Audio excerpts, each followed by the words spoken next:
My name is Raina Ellison. I am 29 years old, and I work as a data coordinator for a small medical nonprofit in Seattle. People often describe me as calm, gentle, and soft-spoken.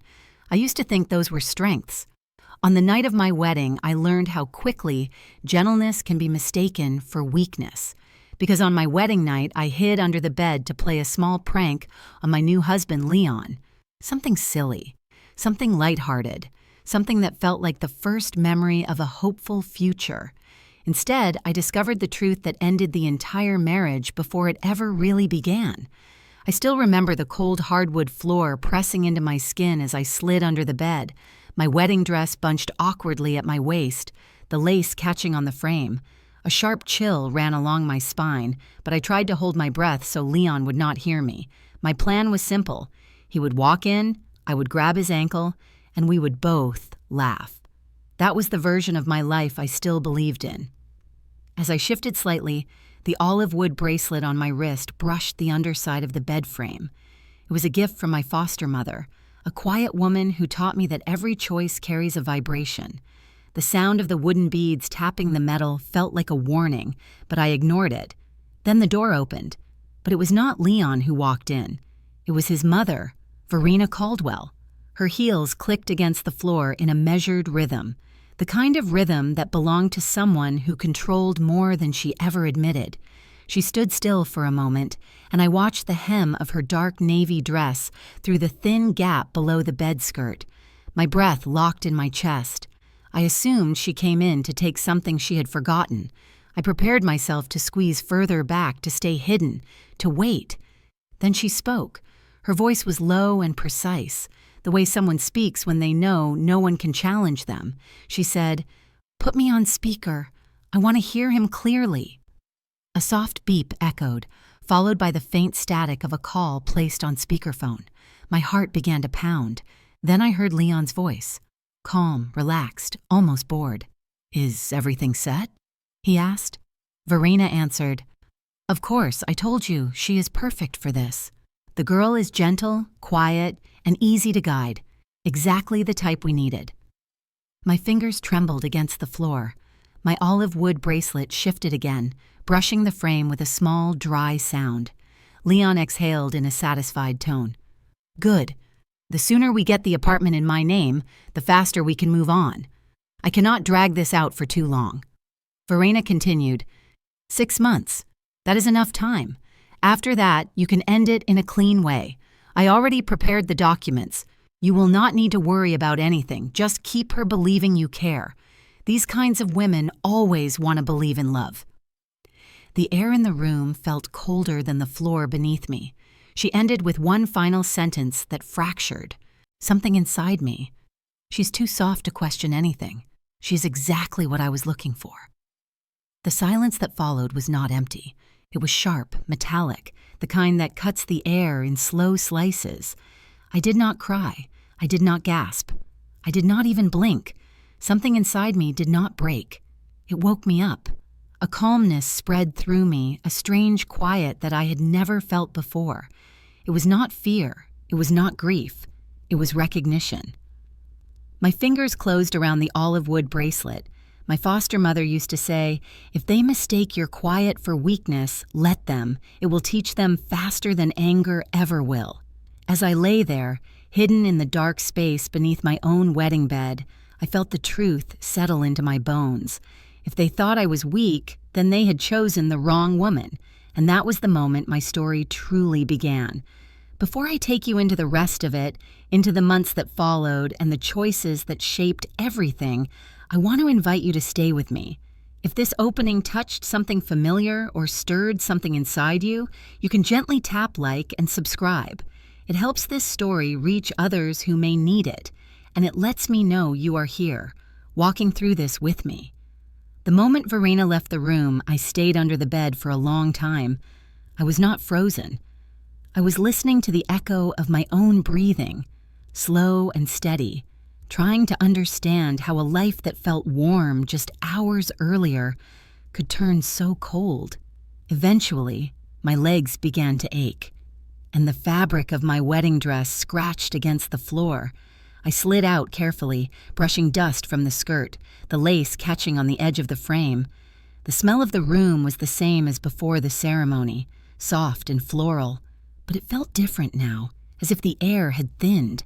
My body felt too light, as if something had been pulled out of me without my permission.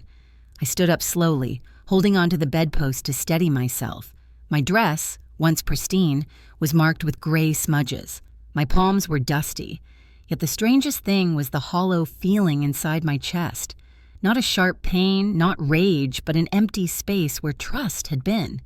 It felt like stepping outside after a storm, seeing the world the same but knowing nothing would grow the same way again. As I looked around the room, my mind drifted back through the years. The nights I stayed up with Leon when he was between jobs, making sure he ate something even when he brushed me off. The months when his tuition was due and he looked at me with a mix of shame and expectation. I told him I would handle it, taking on 2 part-time roles while keeping my full-time job, convincing myself that this was what love looked like. I worked through migraines, through winter colds, through weekends when my friends invited me out, but I stayed home because Leon said he needed me. I remembered the way he used to say, "I will make it up to you." Each time it sounded sincere. Each time I believed him. Standing in that wedding suite with dust on my dress and silence pressing against my ears, the question came to me, why had I never questioned anything?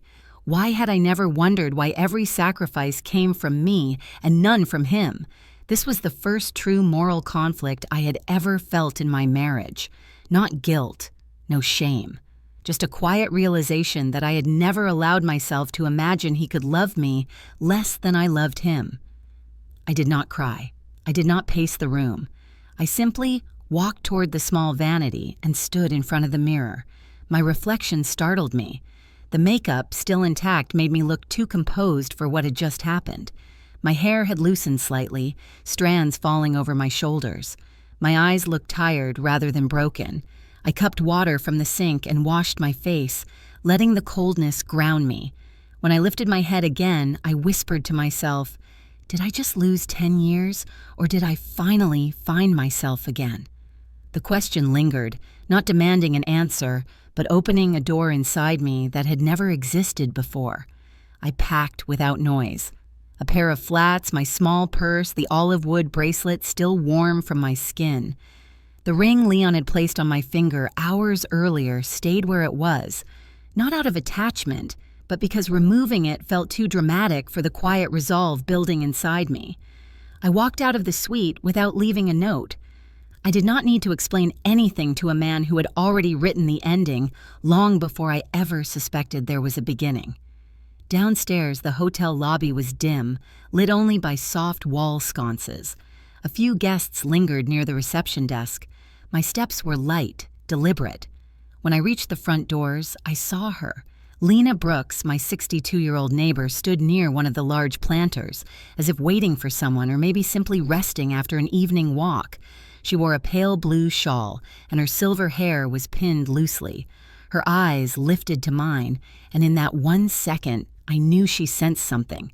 She did not ask a single question. She did not widen her eyes or gasp. She just tilted her head slightly, offering a small, knowing nod. It was the kind of look that says, I see more than you think, and you do not owe me a single word until you are ready. Her presence felt like a quiet lantern in a dark hallway, a reflective foil to everything I could not say. I walked past her, and she placed a gentle hand on my arm. She did not hold me back or guide me forward. She simply let me know she was there. In that silent gesture, I felt something steady inside me. Sometimes silence is not a weakness. Sometimes it is the sharpest tool a person can carry.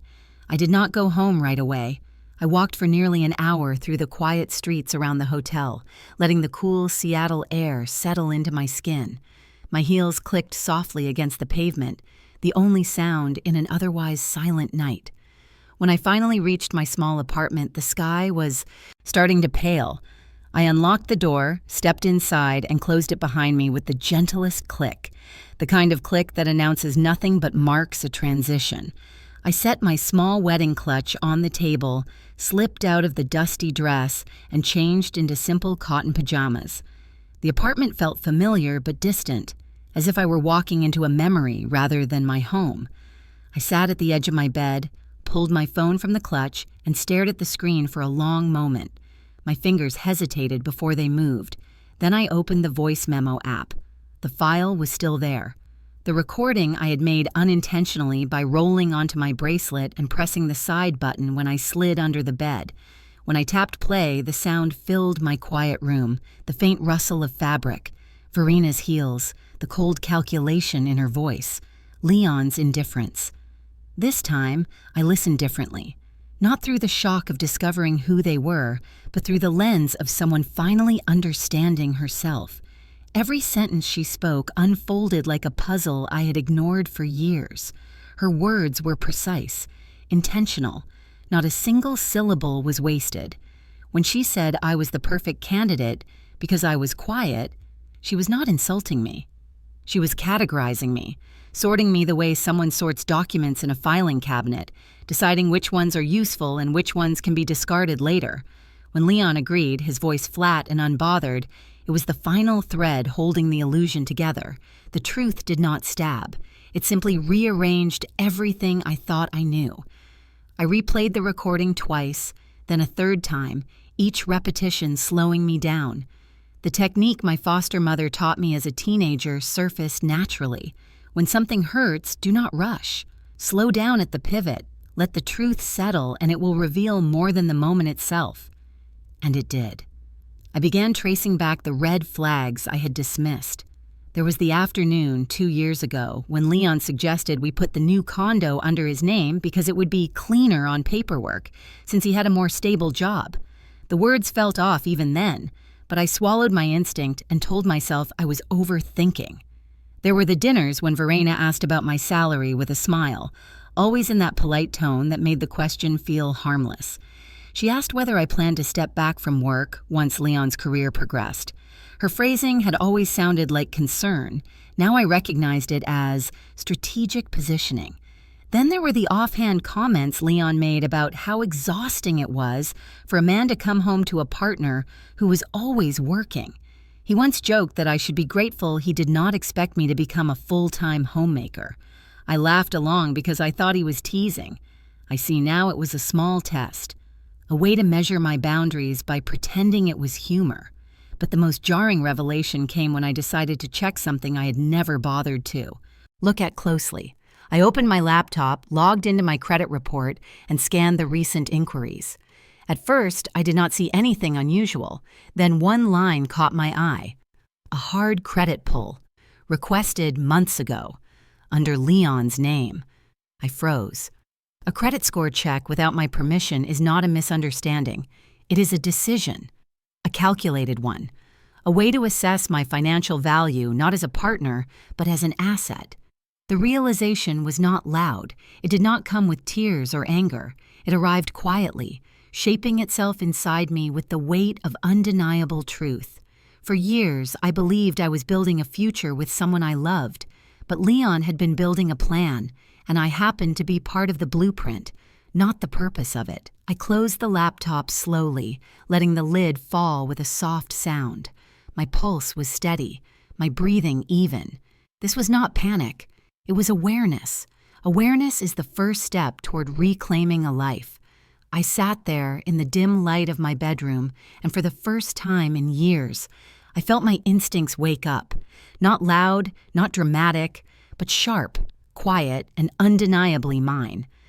I left my apartment the next morning with a small overnight bag and the olive wood bracelet around my wrist.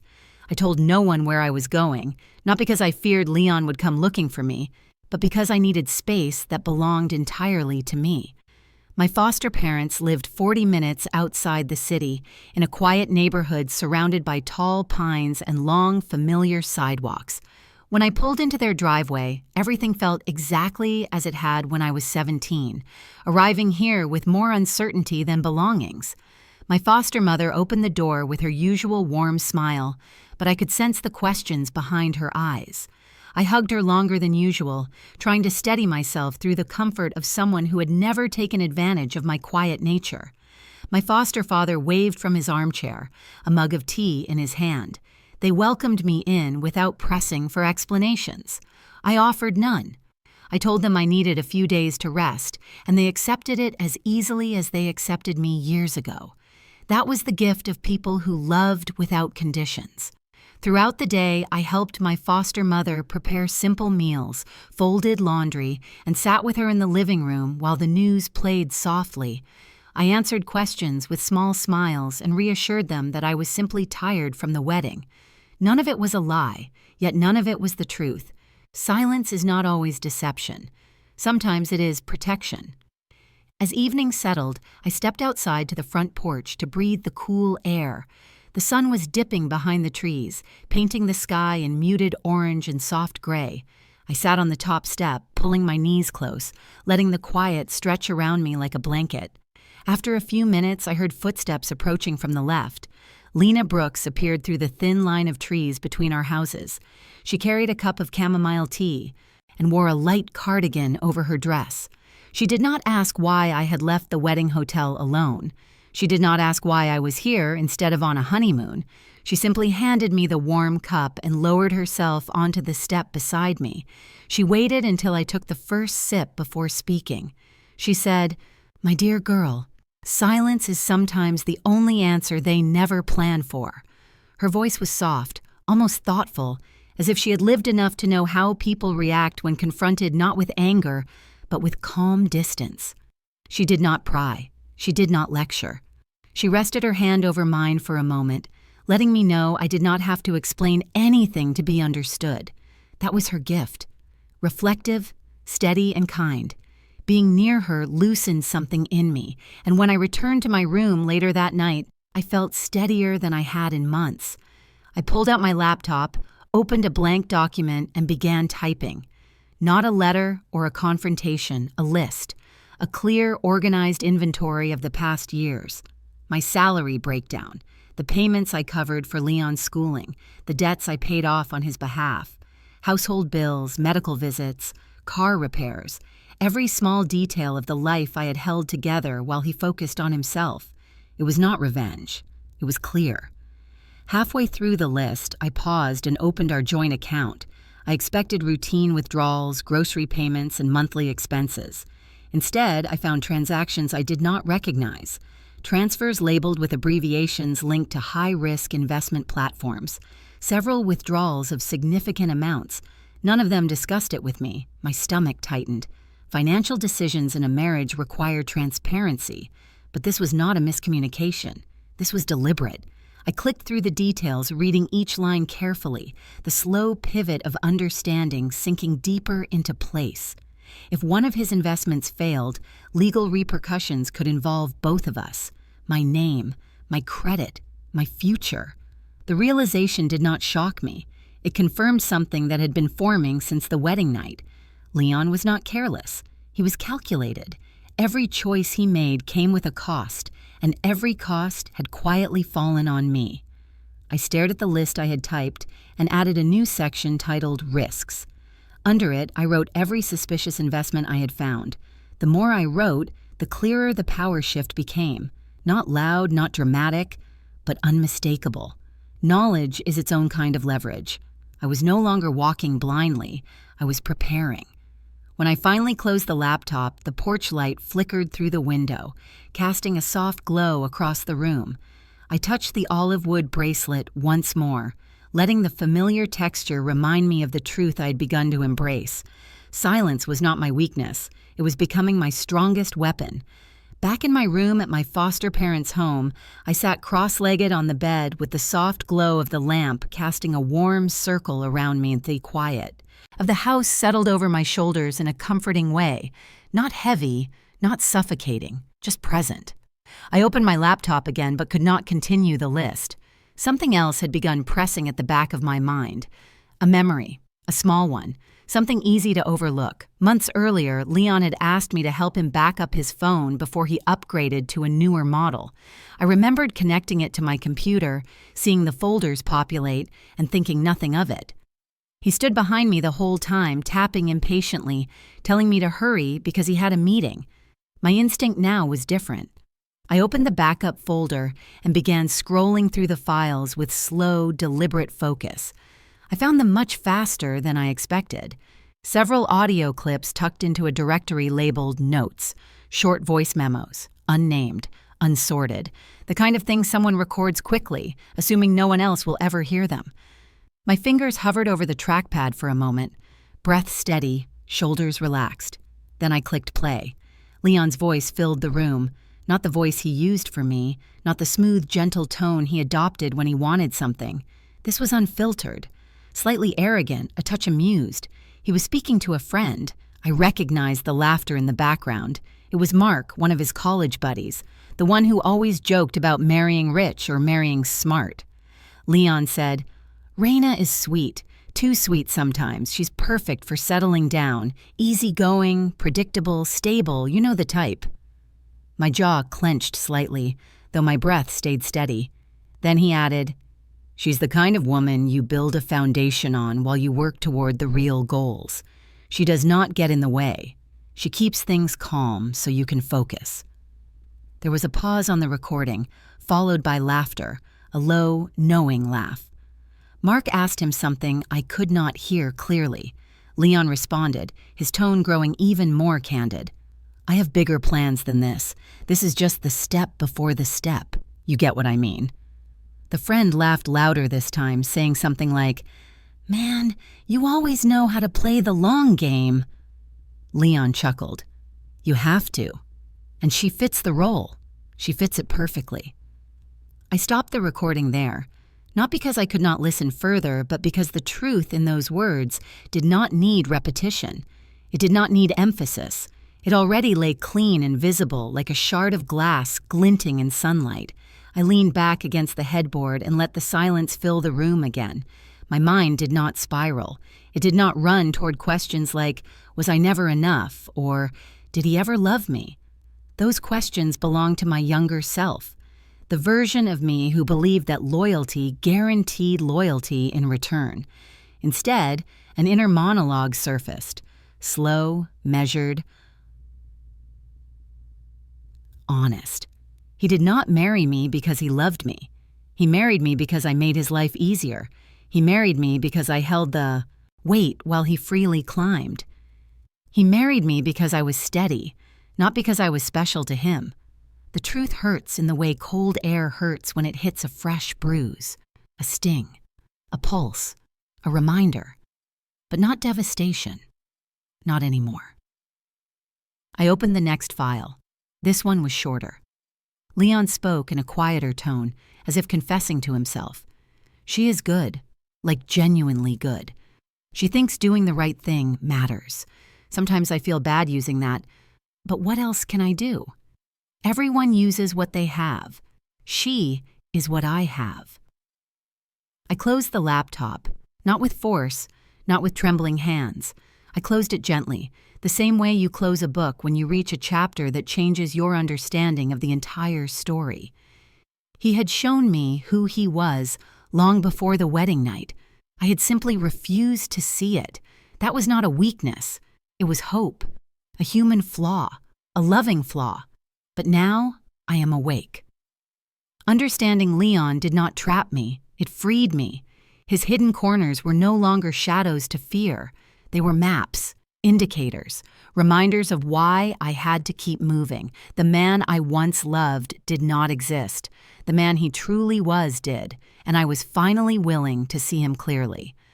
The morning after listening to Leon's old recordings, I woke with a clarity I had not felt in years. It was not loud or triumphant. It was steady, a quiet certainty that the next move had to be mine. I made a cup of tea in my foster parents' kitchen, letting the steam warm my face, then walked to the guest room and pulled out my laptop again. My hands did not shake. They moved with purpose. I searched for a family law attorney in Seattle, not the aggressive type who advertised victories on billboards. I wanted someone who understood nuance, someone who listened more than they spoke. I booked an appointment with a woman named Dana Caldwell. Her reviews described her as patient, meticulous, and unafraid to tell difficult truths. That was what I needed, not comfort, clarity. When I arrived at her office later that afternoon, she greeted me with a firm handshake and a calm gaze. Her office smelled faintly of lavender and old books. She gestured for me to sit, then waited. Truly waited.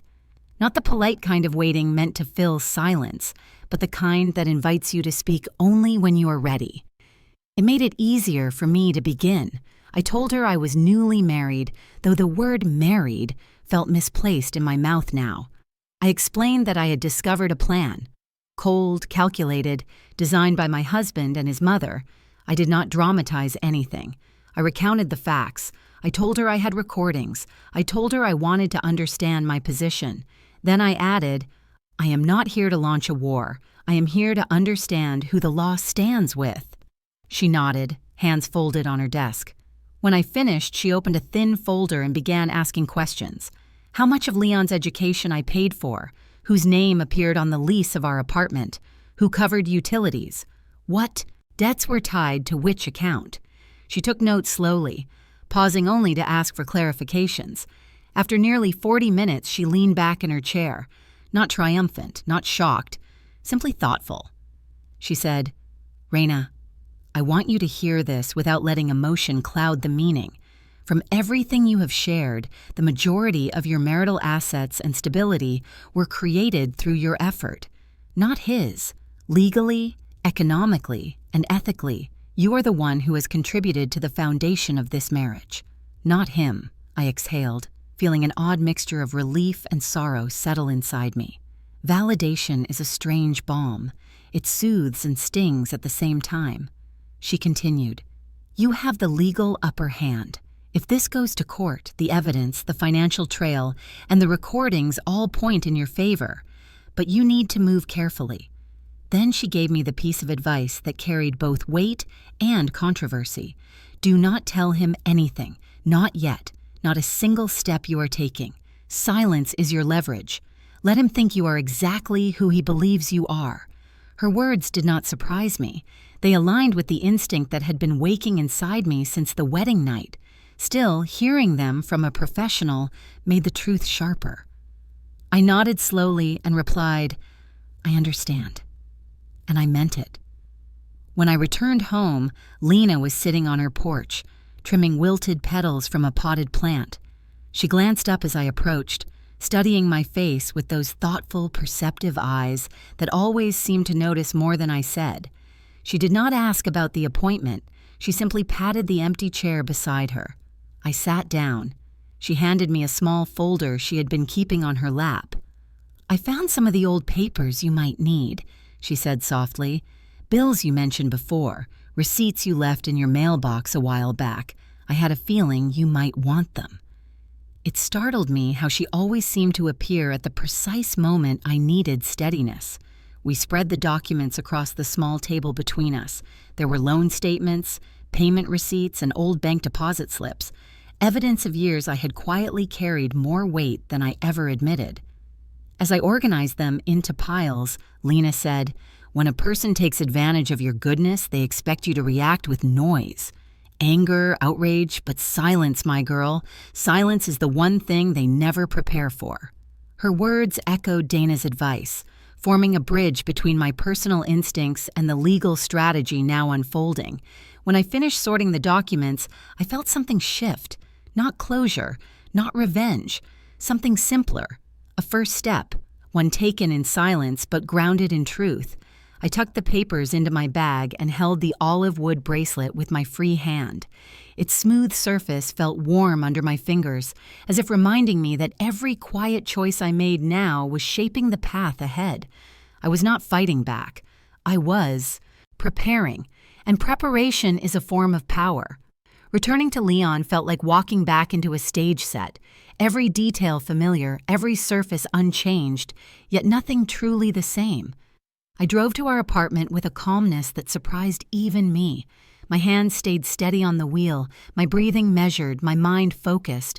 I was not returning to reconcile.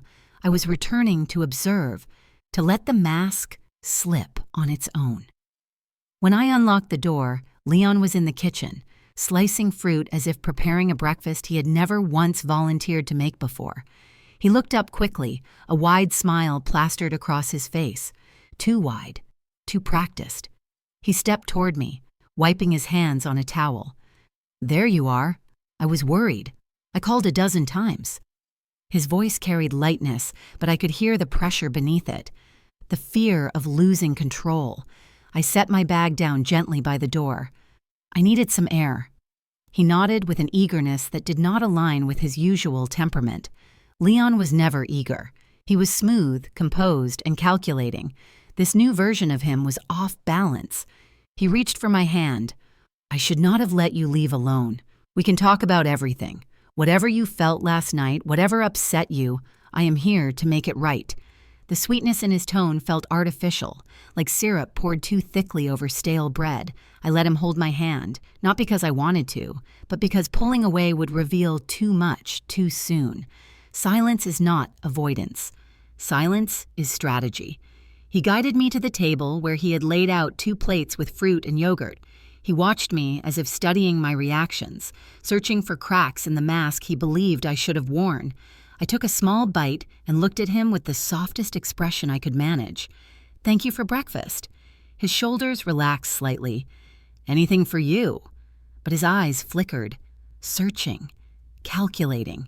There was no tenderness in them, only suspicion wrapped in politeness. After we finished eating, he insisted we spend the day together, a walk by the waterfront, coffee from my favorite shop. He filled the silence with stories about work and plans for our future, his words flowing too quickly, too deliberately. None of it felt organic. It felt like an audition, a performance. The more he spoke, the more I recognized the cracks forming in his facade. This was not love. This was fear dressed as affection. Fear of losing the stability I provided. Fear of the plan unraveling. Fear of the version of me he had underestimated stepping into something he could not predict. Later that afternoon, he drove us to his mother's house for dinner. He insisted it would help smooth the air. The moment Verena opened the door, her eyes landed on me like a scalpel. Sharp, calculating, not fooled for a second. She leaned in for a light hug, her perfume strong, her smile tight. "Raina, you look well." Her tone carried no warmth, only inquiry. Inside, while Leon busied himself in the kitchen, I sat with Verena in the living room. She crossed her legs slowly, examining me with the scrutiny of someone accustomed to winning emotional chess matches. She asked, "Did you enjoy your time away?" Her question sounded casual, but the intent behind it was pointed. She wanted to know what I had heard, what I had learned, what I planned to do. I folded my hands on my lap. It was peaceful. She tilted her head with a slight smirk. I imagine newlyweds usually prefer peace together, not apart. I met her gaze steadily. Sometimes clarity comes when you step outside the noise. Her expression tightened, almost imperceptibly. Verena was a woman who thrived on advantage. My composure unsettled her. She leaned forward a bit. "Raina, forgiveness is a virtue, but so is understanding your place in a marriage. Harmony comes when everyone knows their role." I held her gaze without blinking. "And what role do you believe I should play?" Her lips curved into a cold, polite smile. "The same one you have always played. Supportive, steady, predictable." There it was, her truth wrapped in civility. I let a gentle breath escape. Predictability is comforting until it is not.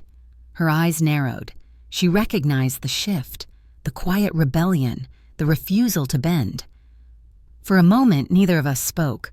The silence between us stretched, charged, and deliberate. Not hostile, not emotional, just full. Then she straightened her posture and said, "Leon tells me the two of you are doing well." I smiled softly. "Leon tells many stories." Her breath caught, just briefly, a single crack in the mask she had worn for decades. Silent confrontation does not need raised voices. It needs awareness. It needs truth held without apology. And in that moment, I knew Verena sensed the ground beginning to shift beneath her feet. Dinner that night was polite but tight. Leon kept glancing at both of us, unaware of the currents passing silently between his mother and me.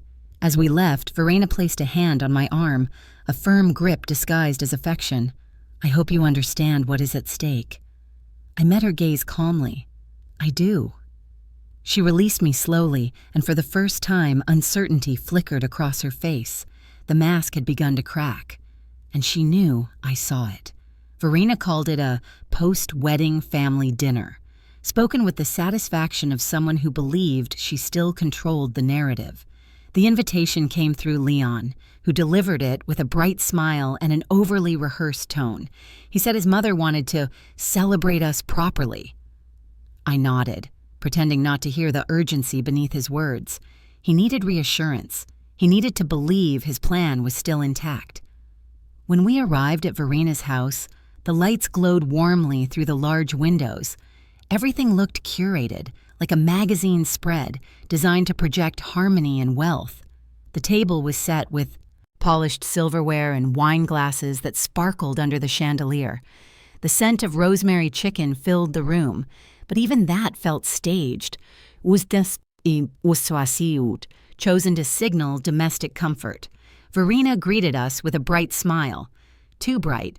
Her eyes, however, remained sharp, scanning my expression the way a jeweler inspects a stone for cracks. She led us into the dining room, guiding me to a seat directly across from her. A strategic placement. She wanted to watch everything. I sat with my hands resting lightly on the table, the olive wood bracelet hidden under my sleeve. My posture was relaxed, my gaze soft, but inside, every sense was heightened. This was not dinner. It was a stage, a gathering of witnesses, a place where roles were expected to be played. Leon poured wine for me, his hand slightly unsteady. "You will love this one. Mom saved it for a special occasion." I offered a small smile. "How thoughtful." He exhaled with relief, mistaking softness for surrender again. As we began to eat, conversation flowed around me. Verena asked Leon about work, praised him for his new projects, and made subtle remarks about building a secure future. Leon responded eagerly, glancing at me often, checking for signs of compliance. I kept my expression neutral, allowing their words to circle the table like faint smoke. I listened more than I spoke, observing, collecting, reading the undercurrent of every glance. At one point, Leon excused himself to take a call. Verena continued speaking politely to me, but her attention drifted toward the hallway where he stood. When she believed I was not listening, her voice lowered. I shifted slightly, tilting my head just enough to catch her words without turning. She said, "Leon, do not delay this any longer. The house title needs to be transferred to you before anything changes. She is calm now, but you cannot assume she will stay that way. Move quickly." His reply was a whisper, frustrated. "I know, but pushing her too soon will look suspicious." "Suspicious to whom?" she snapped. "She's not the type to challenge anything. That is why we chose her." The words settled over me with a cold clarity. Not shocking, not new, just painfully consistent with everything I had already uncovered. I kept eating, slowly, gracefully, as if nothing inside me had shifted. That is the discipline of silence. Noise gives away your position. Stillness hides it. I waited until Leon returned, smiling at him gently. His shoulders relaxed again, unaware that another piece of their scheme had just unfolded in front of me. Then came the surprise. The doorbell rang. Verena frowned, clearly not expecting anyone. When she opened the door, her expression froze for a fraction of a second. Standing there was Lena. She held a small box wrapped in soft gold paper and smiled with her usual calm warmth. "I heard there was a family dinner tonight. I brought a little something for the newlyweds." Her presence shifted the room instantly. Not confrontational, not dramatic, but grounding. A quiet witness, a reflective foil, someone who saw through veils without ever tearing them. Verena recovered quickly, offering a tight smile. "How lovely of you to join." Lena approached me and placed the gift in my hands. "For good fortune," she said softly. Her eyes held mine long enough to say the words she did not speak. "I am here. You are not alone." With Lena present, Verena's smile tightened further. She could no longer control the room the way she wanted. Lena's presence disrupted the choreography. She represented something Verena had not planned for, an ally who understood the power of silence as deeply as I did. Dinner resumed, but the tension was palpable. Every time Verena spoke, Lena listened with the kind of calm that makes dishonest people uncomfortable. Every time Leon tried to perform affection, Lena's gaze flickered toward me, grounding me again. I continued observing. Each sentence, each pause, each strategic remark. Verena tried steering the conversation toward finances again, hinting at organizing assets early in a marriage. Lena responded gently, "Security is important, of course, but mutual respect matters even more." The words were soft, but their impact was sharp. By the time dessert was served, the air in the room had shifted entirely. The balance was no longer in Verena's favor. She knew it, and she felt it. The cracks in their mask, once faint, were widening, and all I did was sit in silence, watching, learning, preparing for the moment when truth would no longer need to hide. Dinner plates had been cleared, and the room settled into that delicate after-meal quiet, the kind where every sound carries more weight than usual. Leon was telling some story about a client from work, while Verena watched my face with the intensity of someone guarding a fortress. Lena sat to my right, her hands folded calmly, her gaze steady and patient. I felt her presence the way one feels a lighthouse beam in the distance.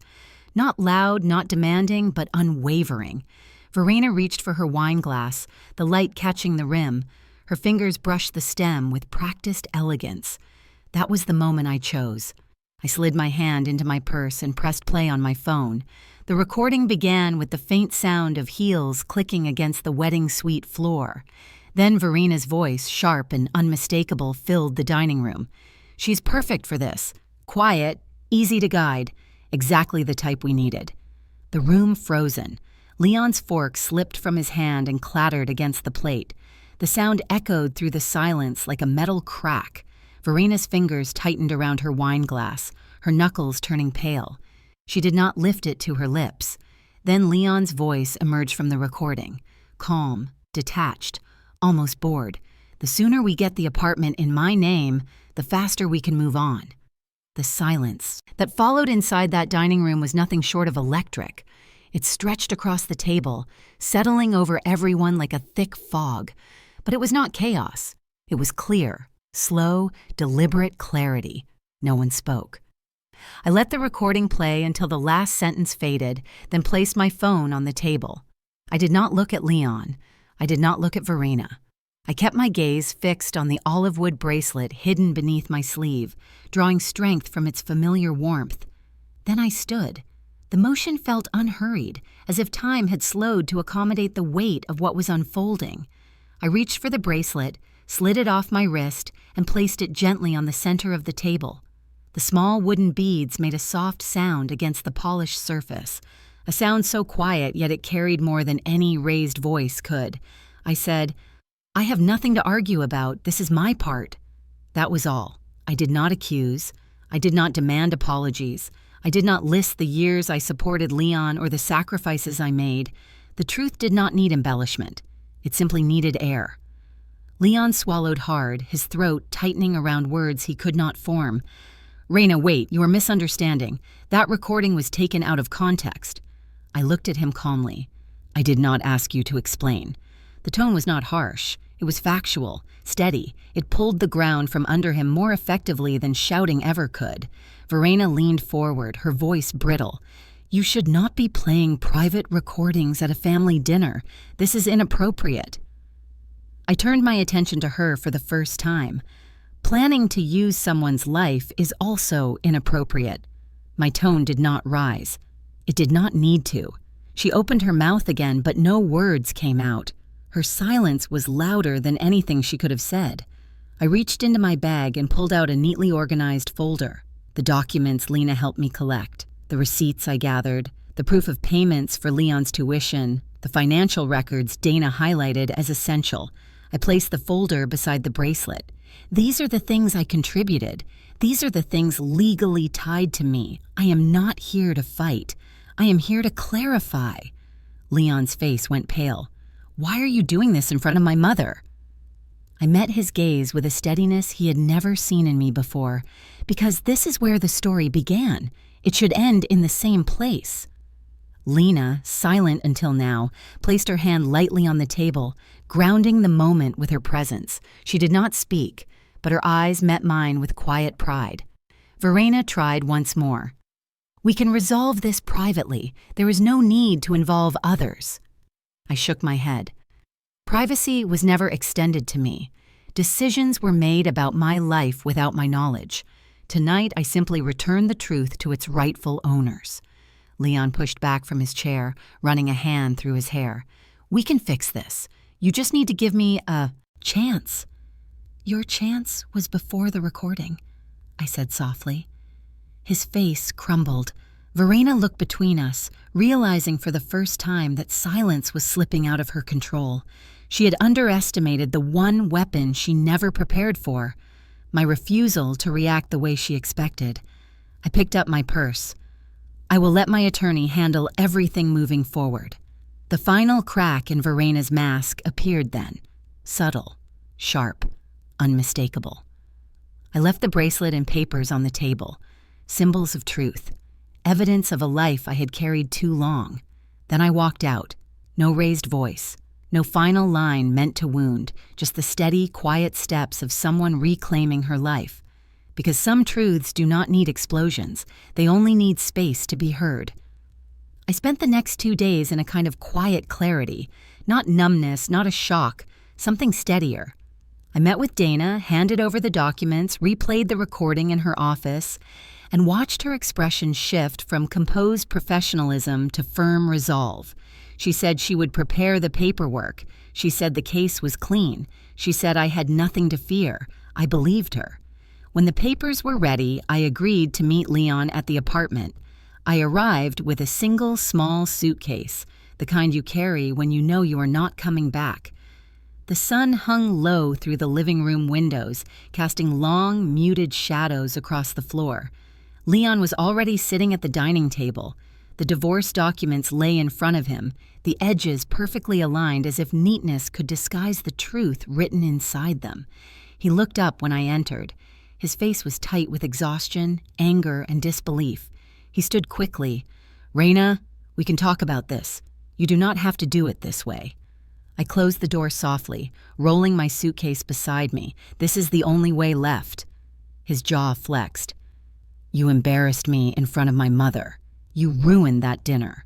I met his gaze without flinching.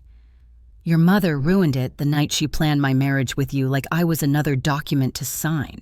He exhaled sharply, running a hand through his hair. "I said things in that recording I did not mean. You know how people talk. It was stupid, it was careless, but it was not malicious." "It was truthful," I said calmly, "and that is what matters." His shoulders stiffened. Silence stretched between us, thick and undeniable. Then he reached for the pen, gripping it too tightly. He hovered over the signature line, his hand trembling just enough for me to notice.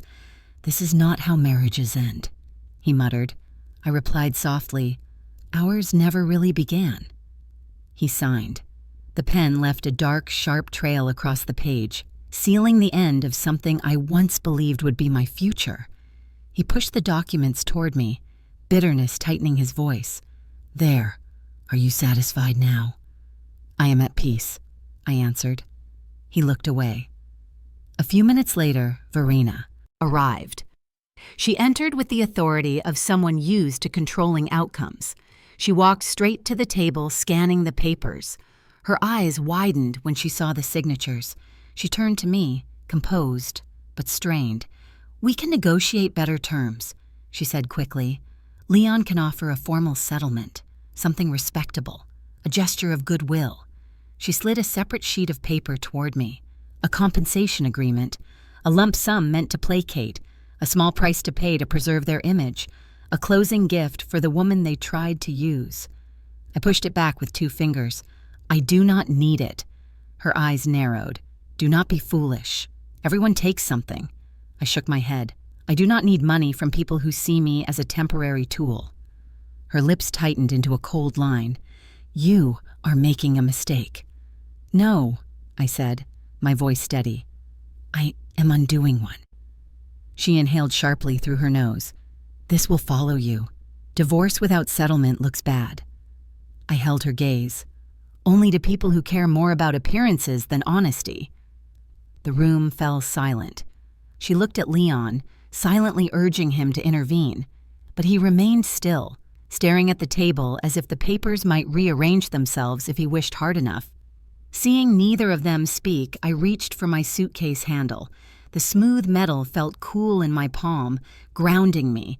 I walked to the small hallway closet, opened it, and removed the few items I had left behind: a folded sweater, a pair of flats, a small book of poems, nothing more. Verena watched with tight disapproval. You are walking away with nothing, she said. I zipped my suitcase. I am walking away with myself. She said nothing after that. Leon finally whispered, Raina, please do not leave like this. I turned to him. I am not leaving in anger. I am leaving in truth. For a moment, he looked like he wanted to argue, but something in my expression stopped him. Perhaps the calm, perhaps the certainty, perhaps the realization that the version of me he depended on no longer existed. I gave the apartment one last look. The neutral walls, the perfectly arranged furniture, the space that had never really belonged to me. It felt small now, small and airless. I opened the door and stepped outside. The air was cool, clean. My suitcase wheels brushed quietly against the pavement. No shouting followed, no desperate footsteps, no apologies thrown into the wind. I did not need any of that, because I was not running. I was choosing dignity, choosing truth, choosing myself. And sometimes the smallest suitcase carries the heaviest freedom. The first morning after leaving Leon, I woke in the small guest room of my foster parents' home. Light filtered through the curtains in soft strips, warm and steady. For a moment, I expected to feel that familiar heaviness in my chest, the weight of waiting for someone else's approval, the quiet dread of knowing I was always one conversation away from being diminished. But the heaviness did not come. My breaths felt cleaner, my shoulders are lighter. I lay there in the stillness, letting the silence settle around me like a fresh blanket. Later that afternoon, I did something I'd postponed for years. I booked a therapy appointment. Sitting in that office was strange at first. The therapist, a middle-aged woman with kind eyes and a voice that moved gently through the room, asked me why I had come. I gave her the simple truth. My marriage ended before it began, but the deeper truth is that I lost myself long before the wedding. She nodded, letting the words land without rushing to fill the space. Each session became a soft excavation. We talked about the years I spent proving my worth through sacrifice, the way I equated love with endurance, the way I let quietness become my entire identity instead of just one part of me. One afternoon, after describing a moment when I stayed up all night rewriting Leon's resume for him, she asked, "Where were you at that moment, Raina?" The question struck deeper than expected. I realized I had disappeared from my own life long before he ever tried to erase me. It was a painful but liberating truth. In therapy, I said words I had never said aloud before. I never truly loved myself correctly. Hearing it out loud felt like a small fracture. But fractures let light in. At home, I began rebuilding the practical pieces of my life, too. I sat at the kitchen table, laptop open, drafting a new resume. My old one focused on what I did to support Leon. I rewrote it entirely. I listed my accomplishments, my strengths, my projects, my independence. I applied for positions that aligned with my skills instead of limiting myself to roles that fit neatly into Leon's plans. Each application felt like a small brick laid in a new foundation, one I was building for myself, not for someone else to stand on. Through it all, Lena remained a quiet constant. She visited often, sometimes bringing a loaf of banana bread, sometimes a stack of newspapers with job listings circled in red pen. She never hovered. She never lectured. She simply appeared when needed, offering a presence that steadied me more than I realized. One evening, we sat on my foster parents' porch, the sky dimming to a soft lavender. She sipped her tea and said, "You know, my girl, healing is not loud. It is not a grand moment. It is hundreds of small choices that slowly shift the weight you carry. I looked at her, feeling something warm spread through my chest, a truth settling gently into place. She was not replacing a mother. She was becoming something different, a quiet mentor, a guide, a sort of aunt in spirit, someone who saw the hidden parts of me and did not turn away. With her encouragement, I joined a local support group for women rebuilding after toxic marriages. At first, I sat quietly, listening more than speaking. But hearing other women share pieces of their own stories softened something inside me.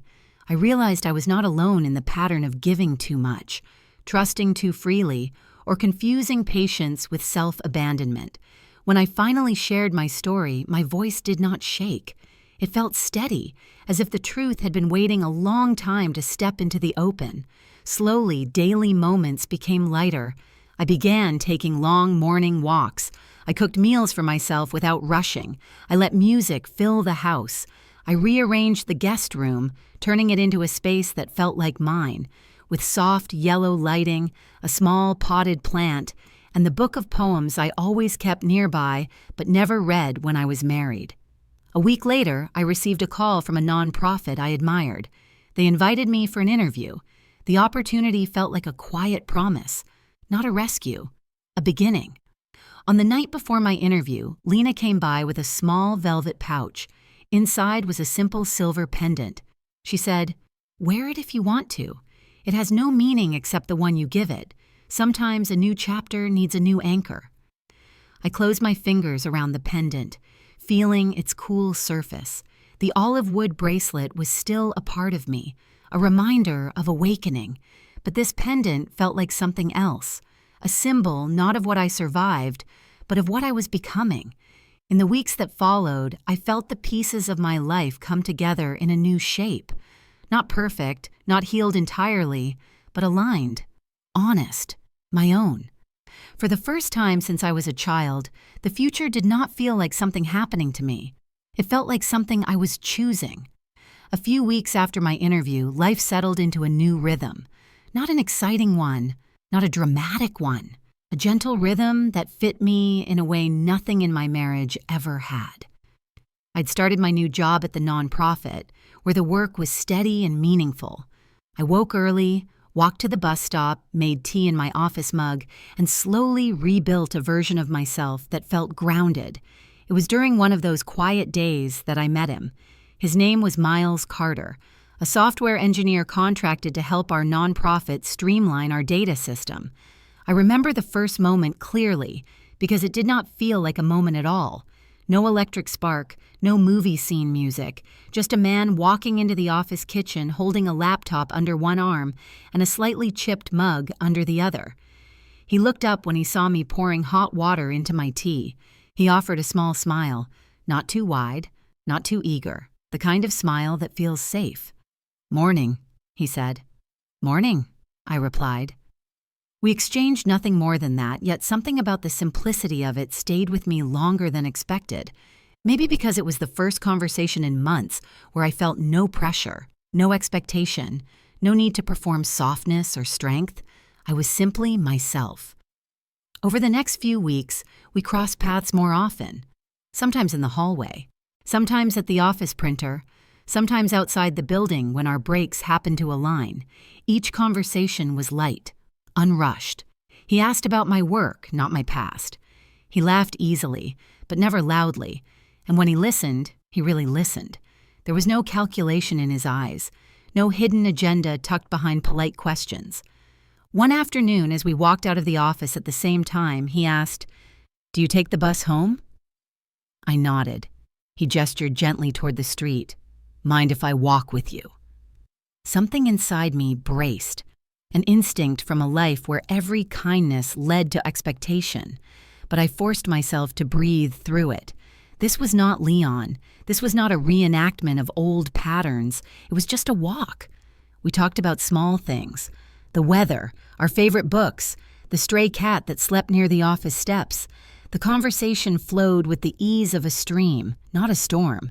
It was only after 2 weeks of these small interactions that the twist revealed itself. We were sitting on a bench during lunch, eating sandwiches from a corner deli. The sun was warm, filtering through the leaves overhead. Out of nowhere, Miles said, "I think I've seen you before." I turned to him, surprised. "Where?" He paused, searching for the right tone. "At the park near Pine Street. About 2 months ago.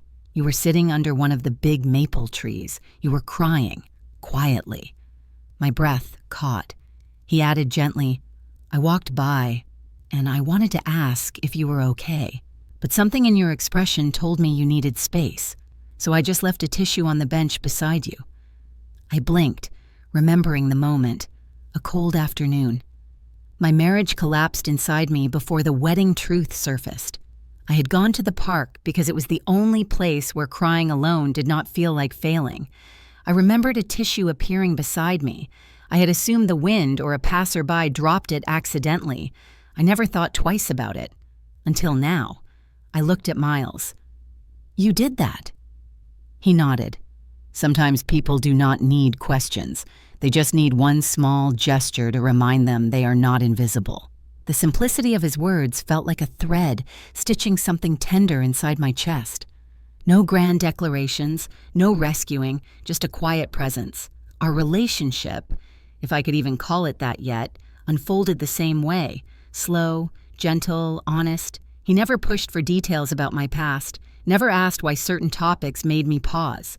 He sensed the boundaries without me having to name them. We met outside of work occasionally, a walk through the farmer's market, a cup of tea at a quiet cafe, a visit to a used bookstore where he picked up a novel and said, "You might like this one. The main character reminds me a little of how you carry yourself, quiet but anchored." I did not blush. I did not overthink.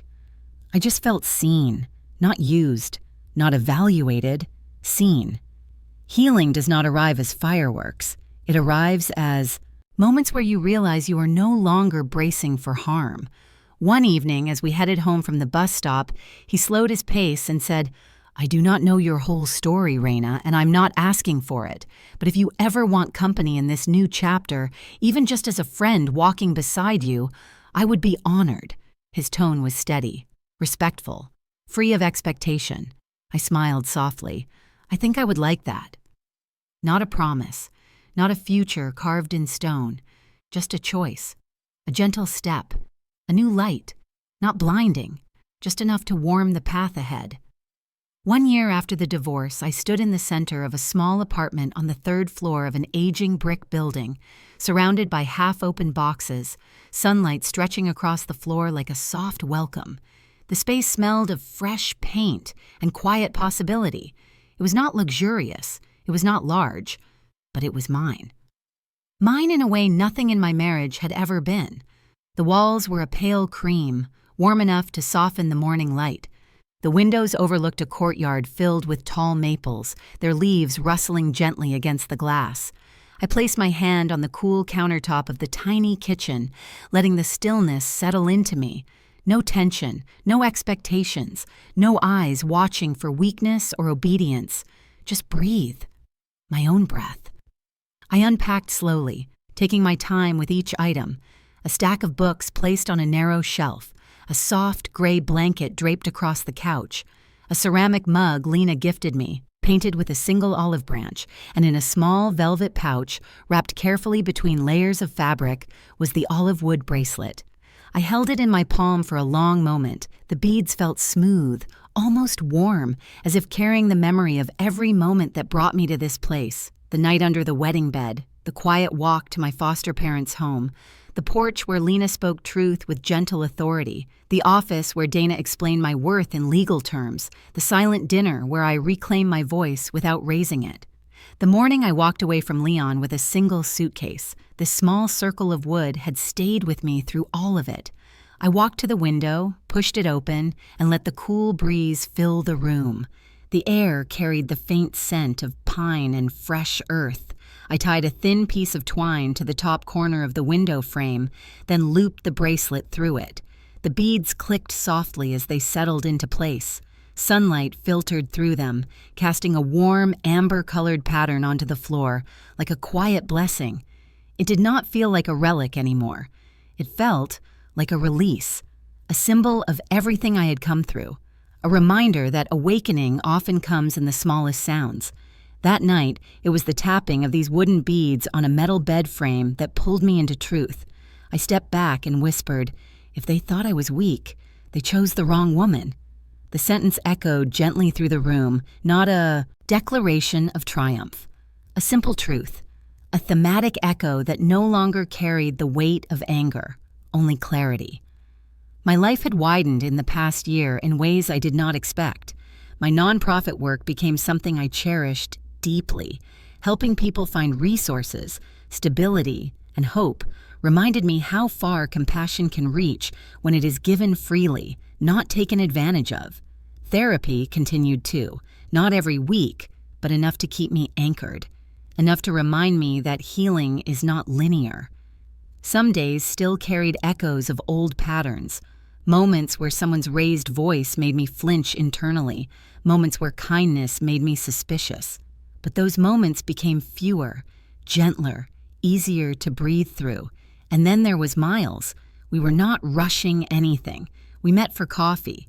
We talked about books and coding and the strange comfort of routine. He never asked for details about the past unless I offered them. Sometimes I did, sometimes I did not. And both were okay.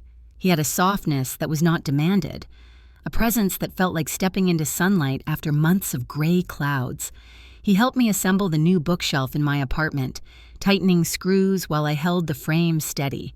At one point, he said, "This place suits you. It feels like air can move here." I smiled. It feels that way to me, too. But this chapter was not about romance.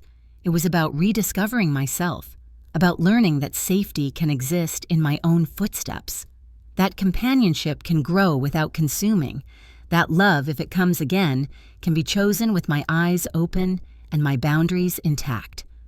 As the sun began to set that evening, I stepped onto the small balcony outside my living room. The wood creaked softly beneath my feet, worn but sturdy. A light breeze brushed against my face, carrying the sound of distant laughter from the courtyard below. The world felt wide, open, and gentle. I wrapped my arms around myself, not in protection, but in acknowledgement, a simple embrace of the woman I had become. Then I spoke the words I had carried for a year, not to Leon, not to Verena, not even to Miles, to myself. I am not hiding under any bed ever again. The quiet certainty of that sentence grounded me deeper than anything else. Before stepping back inside, I turned to the open air and whispered the closing sentiment I wanted to share with anyone listening to my story. If you have been through something like I have, if you have carried silence the way I carried mine, tell me what helped you break it. Tell me how you found yourself again. And if you are still in the middle of it, let this be a reminder that you are not weak for staying quiet, but you are stronger than you know for daring to start over. I slid the balcony door closed, feeling the gentle click resonate inside me. A quiet ending, a quiet beginning. My life was mine again, and for the first time, that was enough.